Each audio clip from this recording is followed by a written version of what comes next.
A atração a seguir é recomendada para todas as idades.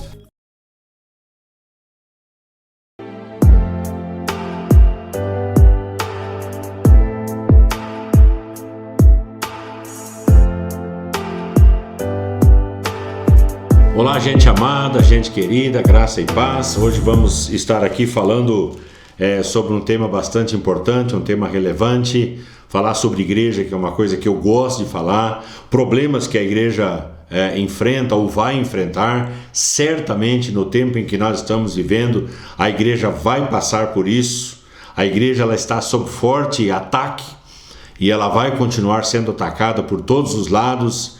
Mas a Bíblia diz que aquele que perseverar até o fim, esse vai ser salvo. Então aquela igreja que se mantiver incólume, que se mantiver regrada, se mantiver alicerçada sobre a Bíblia Sagrada, fiel ao Senhor, essa igreja certamente será recompensada e estará com o Senhor por toda a eternidade. Eu quero usar dois textos para iniciar a nossa conversa. O primeiro deles do capítulo 6 do livro de Efésios, o verso número 11, que diz: revesti-vos de toda a armadura de Deus, para poderdes ficar firmes contra as ciladas do diabo. E o outro texto é da segunda carta do apóstolo Paulo aos Coríntios, capítulo 2, verso 11, aonde diz: para que Satanás não alcance vantagem sobre nós, pois não lhe ignoramos os desígnios, os noema, trama, ardil, não lhes ignoramos. O maligno ele é especialista em armar ciladas. Tudo isso já começou lá no Jardim do Éden. Todos nós conhecemos a história, aquilo que a Bíblia relata. Ele é o inimigo da igreja. Com certeza é o inimigo da igreja, e o inimigo vai fazer de tudo para atrapalhar o avanço da igreja nos dias em que nós estamos vivendo. Nós temos uma revelação da parte do Senhor de que iremos passar por um grande avivamento. A igreja vai crescer apesar da crise, a igreja vai avançar apesar da perseguição, e o inimigo vai se levantar para tentar, eu vou colocar aqui a palavra de novo, tentar destruir a igreja do Senhor. Por que tentar? Porque a igreja ela é indestrutível. Durante toda a história tentaram destruir a igreja do Senhor, mas ela se manteve fiel até o fim. A igreja ela tem sido uma instituição sob ataque. A promessa do Senhor em Mateus 16, 18 é que o Senhor edificaria a sua igreja e as portas do inferno não prevaleceriam contra ela. Você tem que entender que a igreja ela avança, as portas estão aqui e o inferno se levanta contra, mas não vão prevalecer contra a igreja. O inimigo ele usa 3 estratégias para tentar frear, vamos dizer assim, o avanço da igreja. Eu precisaria que você tivesse uma Bíblia, porque eu não vou ler todos os textos, eu apenas vou mencioná-los aqui, 3 grandes textos. O primeiro deles, do livro de Atos, capítulo 4, nós vamos falar um pouquinho sobre a questão da perseguição, e é bom que você se atenha aos fatos, porque isso vai acontecer. Não é uma escolha da igreja ser perseguida ou não, ela vai ser perseguida. Não é uma escolha do cristão ser perseguido ou não, ele vai ser perseguido em um grau ou outro grau. E o capítulo 4, do verso 1 até o verso 31, Atos 4, do verso 1 até o verso 31, nos fala que o Sinédrio, que era o corpo diretivo da igreja judaica, se levantou com fúria para atacar a igreja na época, né? O motivo foi a cura do coxo na entrada formosa do templo. Atos capítulo 3, Pedro e João subiam ao templo, né, para adorar. Um coxo esmolava, eles o curam, o libertam, o restauram. Ele entra saltando e pulando, pulando e saltando e louvando a Deus, entrando no templo. O Sinédrio se levanta contra Pedro e João, perguntando com que autoridade eles fizeram ou em nome de quem eles estariam realizando aquela cura. Então eles os ameaçam de surra, de açoites. E mesmo sendo ameaçados, do verso 18 até o verso 21, eles não recuam, dizendo: porque nós não podemos deixar de falar das coisas que nós vimos e ouvimos, dizendo que era mais importante obedecer a Deus do que obedecer aos homens. Então a perseguição tornou a igreja cada vez mais ousada. Presta atenção nisso.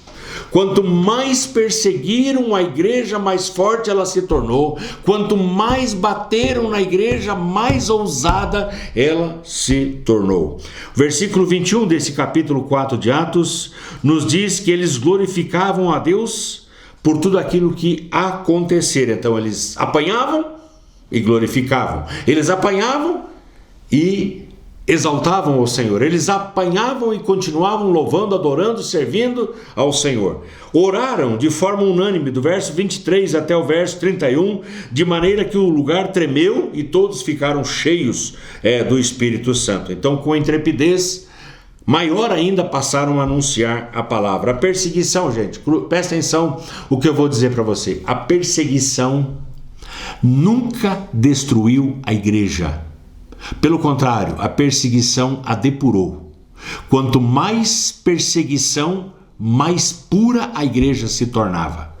Os dias em que nós estamos vivendo precisam ser urgentemente marcados pela perseguição contra a igreja, para que isso que estão chamando de igreja por aí seja eliminado e a verdadeira igreja permaneça servindo e adorando ao Senhor.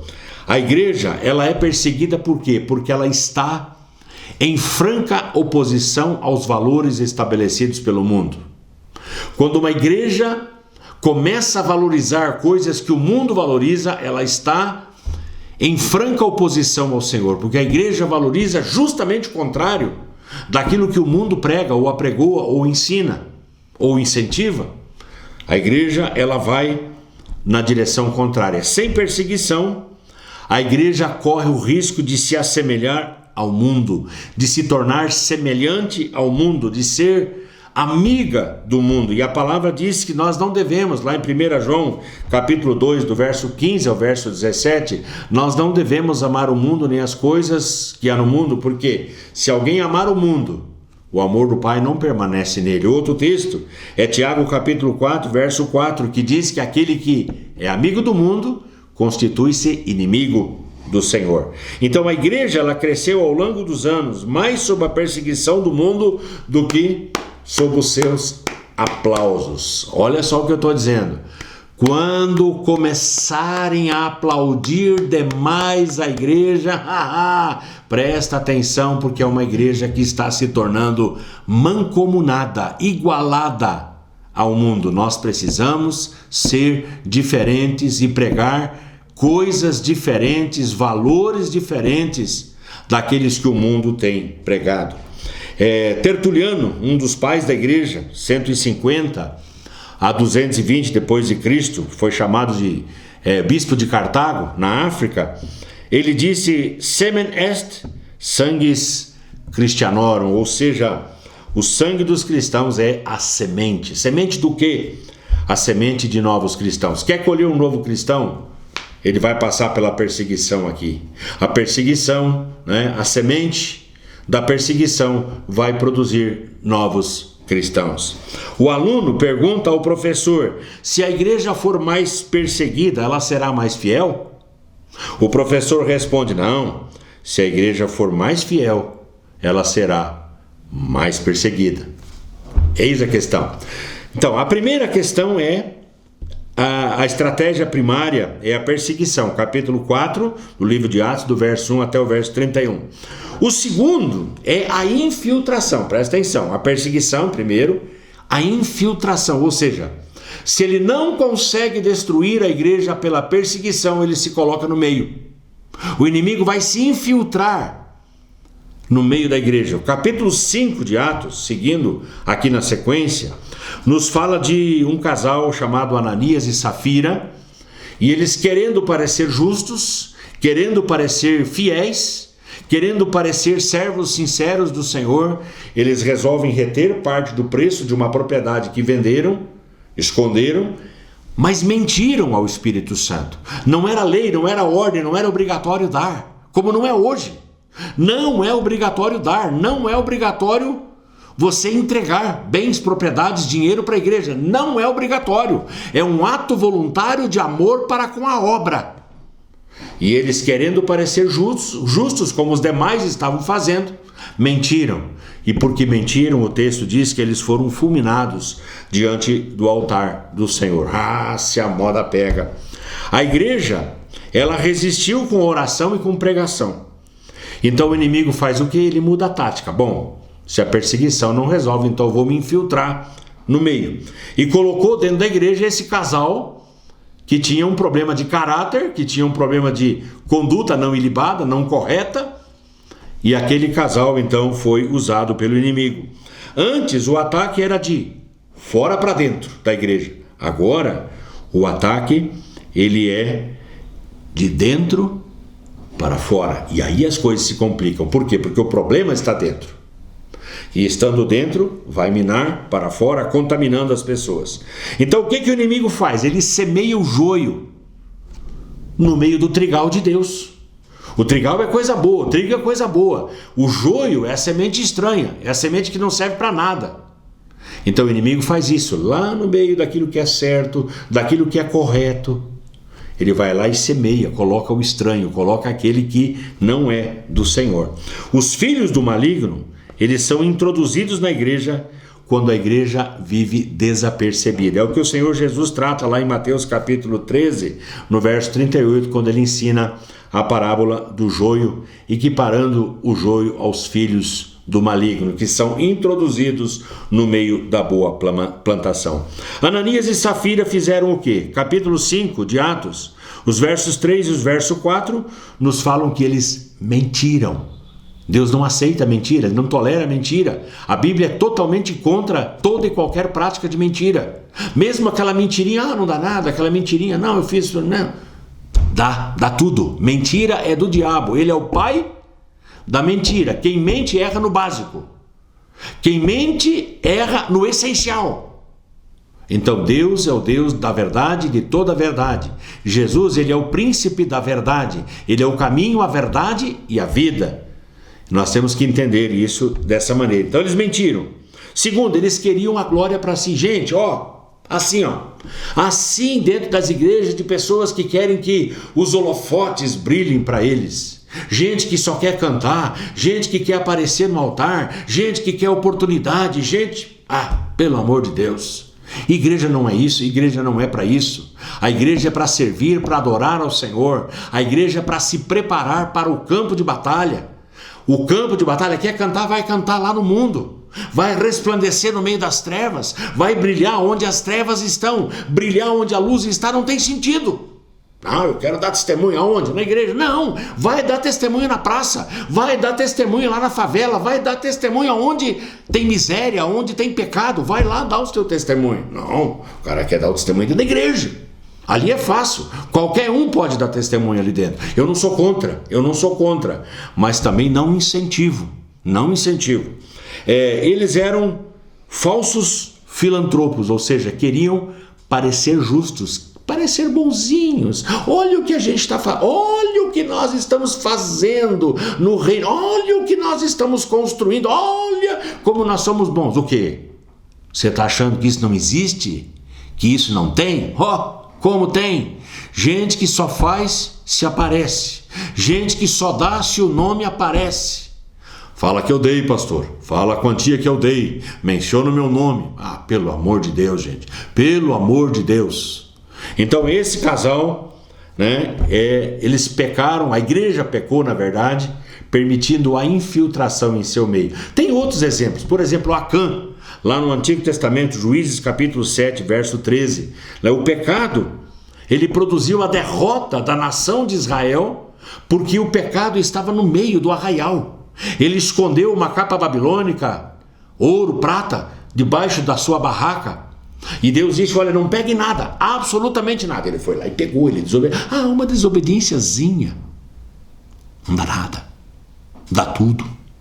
Ele foi lá, desobedeceu e toda a nação sofreu a derrota. Por quê? Porque eles prevaricaram, eles erraram no básico. Então a Bíblia tem exemplos de infiltração. Lá na igreja de Tiatira, capítulo 2, verso 20, Deus diz, eu tenho contra você que você tolerou que essa mulher chamada Jezabel, uma das princesas do inferno, Jezabel ensine na igreja. Um ensino errado leva a igreja para o rumo errado. Uma palavra maldita no altar. Pastor, por que o senhor não deixa o fulano pregar? Por que o senhor não deixa o fulano dar testemunho? Porque eu tenho responsabilidade com o altar da igreja que eu lidero. Uma palavra errada e eu passo 1 ano tentando corrigir. Jezabel ensinava na igreja. Ensinava a prostituição, a rebelião, a rebelar-se contra o Senhor. E toda a igreja padeceu pelo ensino de uma mulher. Eu não estou aqui falando contra as mulheres, tá, gente? Tem um ensino de mulher que é perfeito, embasado na Bíblia, saudável, sadio, construtor do reino. Mas tem muita coisa por aí, tanto de homens e de mulheres, que denigrem a imagem da igreja e que levam a igreja para essa coisa errada que nós estamos vendo nos nossos dias. Então o inimigo ele pode agir dentro da igreja ou trazer a perseguição contra a igreja. Ele pode se infiltrar no meio da igreja. E em terceiro lugar, e eu acho que é um dos grandes problemas, é a distração. Nunca a igreja do Senhor Jesus esteve tão distraída como nos dias que nós estamos vivendo. É evento de tudo que é tipo, de tudo que é lado, é cantor, é banda, é isso e aquilo. Distração para todo lado. Crente lá, sentadinho, bonito, sendo divertido e não sendo discipulado. Sendo divertido e não sendo ensinado.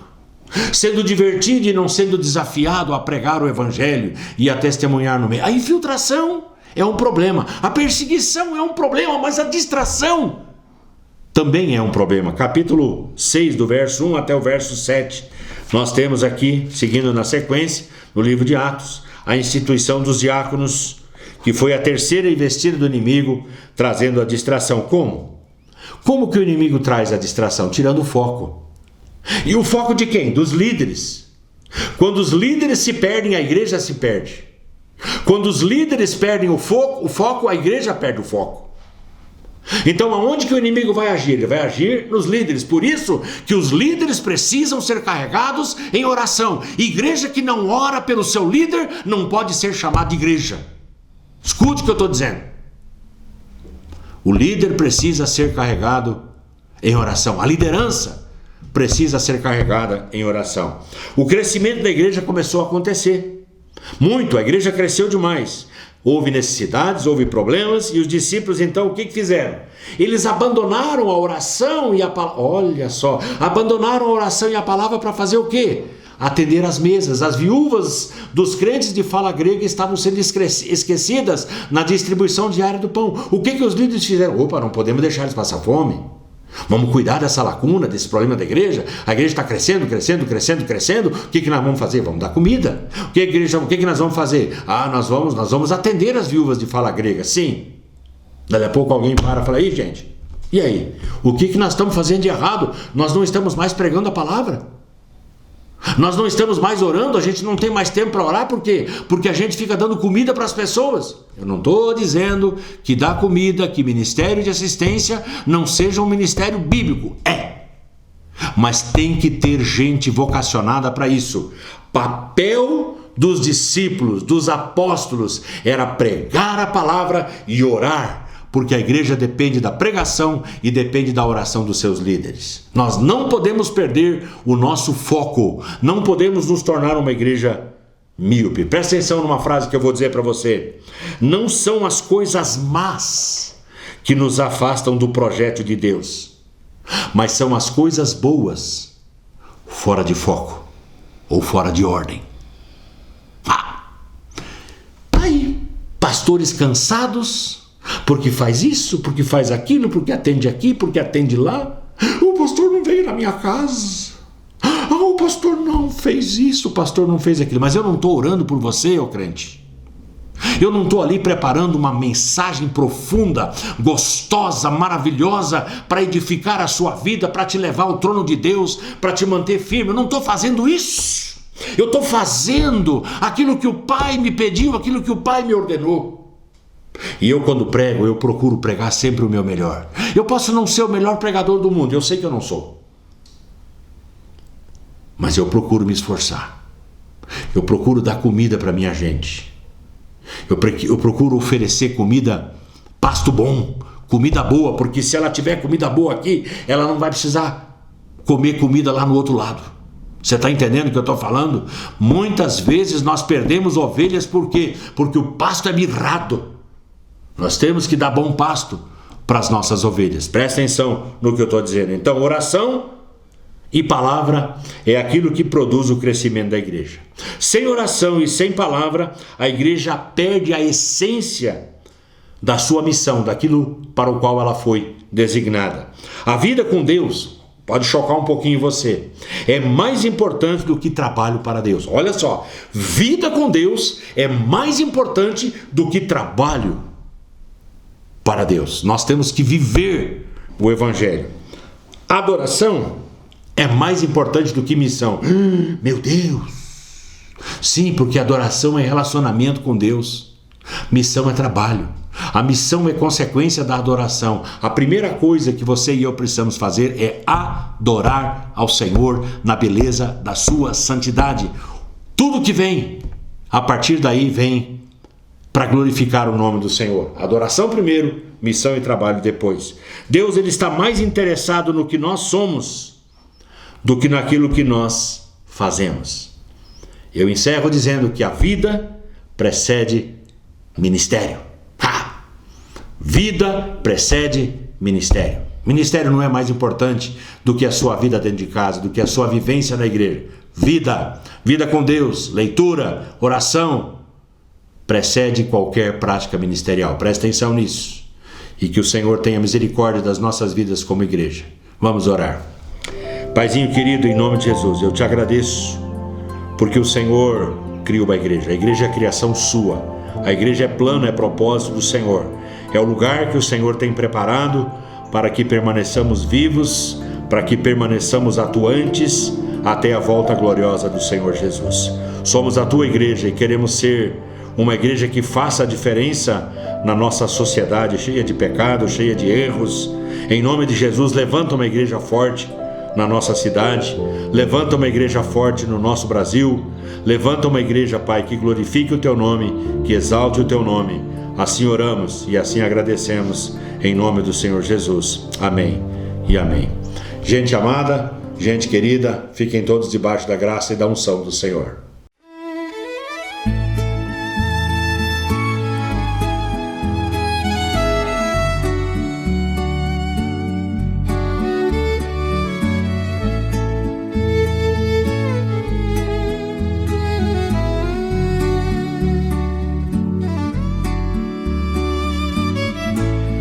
A vida sem Deus me levou ao fundo de um poço escuro de lama imundo.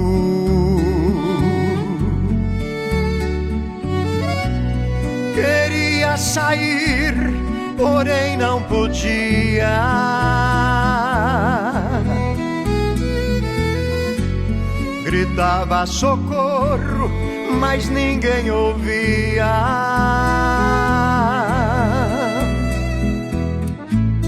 A vida sem Deus roubou minha alegria.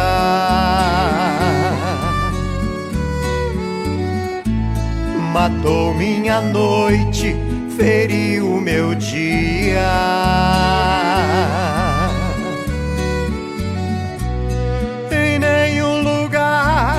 Encontrava paz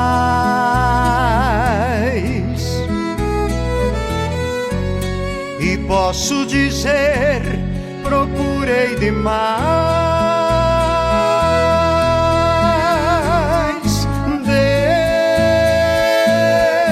Deus, razão da vida,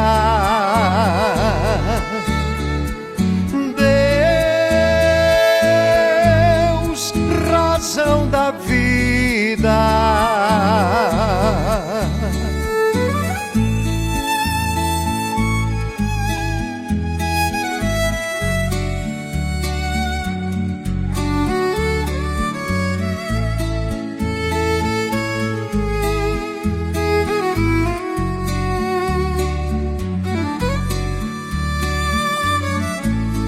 A vida sem Deus é barco sem porto, é planta sem chão, é frio sem conforto,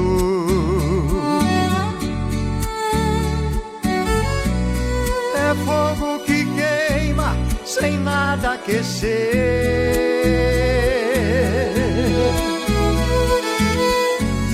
é vida que nasce só para morrer.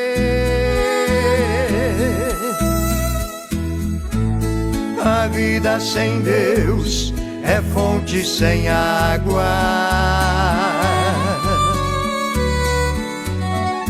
é estrada sem rumo, caminho do nada.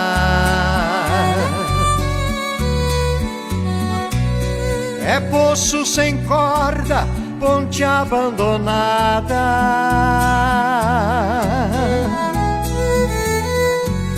É oásis sem verde, de água salgada.